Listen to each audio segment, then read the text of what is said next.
All right, here we are, 2024 Dallas Texas Motorplex.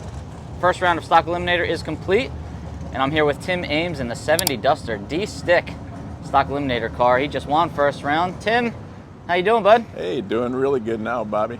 Things are going well so far. It's always nice to get that first round win, right? Oh yeah, that's the toughest one for sure.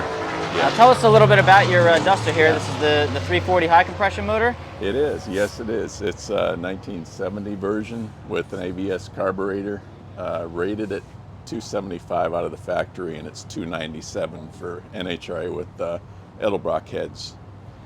Now in D-Stick, what is your minimum weight and index? Minimum weight is 2990 and the index is 1150.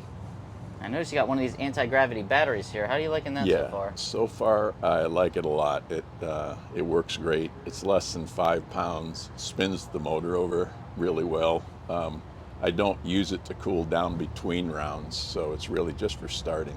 Okay, so you have another battery in the trunk then, I guess? I do not. Okay. No. And it's got a Jerico transmission. Wonderful. What kind of clutch? It's an advanced clutch from Rob Youngblood. It's a dual 7, and works well for me. How long have you been running that clutch? That clutch I've had for about 4 years now, so I like it a lot. Is there a lot of maintenance required, or? Not too much. Once you have it set correctly, I generally just adjust it between races for air gap and whatnot. Not rounds, but races. Cool. So it's not too bad. All right. How long have you had this Duster? I've had this Duster since 1980. It's actually my first car.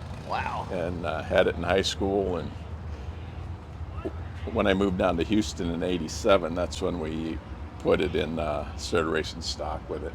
And then took about a 20 years off for family and whatnot, and started up again around 2015 or so. Ah, I like those stories. That's kind of the same in my family as well. So this is really cool. Now, you are originally from South Dakota? That's correct, yes. Yeah, in the Sioux Falls area. And when did you move to this area? In '87, I moved to the Houston area.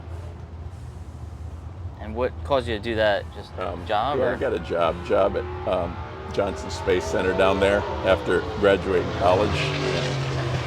And then at that time they had a drag strip in Dickinson and also in Porter, and then they built Baytown, not too long after that. And now, unfortunately, there's no drag strips in the Houston area, so that's not great. I know, it's sad. I never got to go to Baytown. I always wanted to see it. Yeah, it was good. What kind of rear and gear ratio are you choosing to run? Yeah, it's a Dana 60, and I run 488s in there. I've tried the 8 3/4, but it just won't last.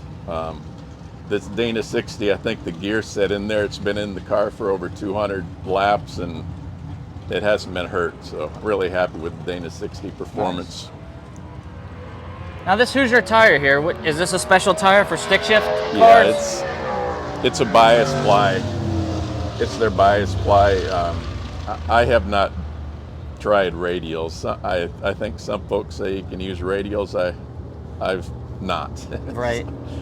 I haven't tried it on my stick car either. It just makes me nervous. I know people can make it work. Yeah. Can it work 100% of the time is my question. Right. And it looks like you got some strange axles. And what kind of fuel do you run in the car? I usually run BP, C11 for heads-up type things, C12 or blue. Okay. Those, and I should have said Brad Van Lant does the engine. He does a great job on that.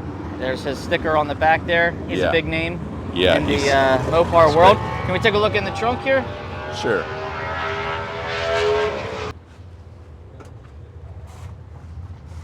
All right, nice little cell here.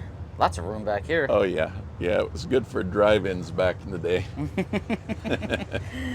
Guess you could fit 3-4 people back here. No doubt. Drive-ins, they kind of went away before I got, before I came around. I've never been to a drive-in movie in my entire life. Oh man, It looks like it would be so much fun. dusk to dawn on certain occasions, and that was quite an event. Now, do you know who you have in the second round here? I think his name is Jared Jordan. I know he's got that. I want to say it's a 64 300 Dodge. or 330. Yeah. Yeah, Mopar Yep. with a max wedge, dual Yeah. 4-barrel. Cool car. Very cool. Very cool. It's Yeah. going to be two hashtag the car show cars kind of going at it here. I'm looking forward to Yeah, it. it'll be fun.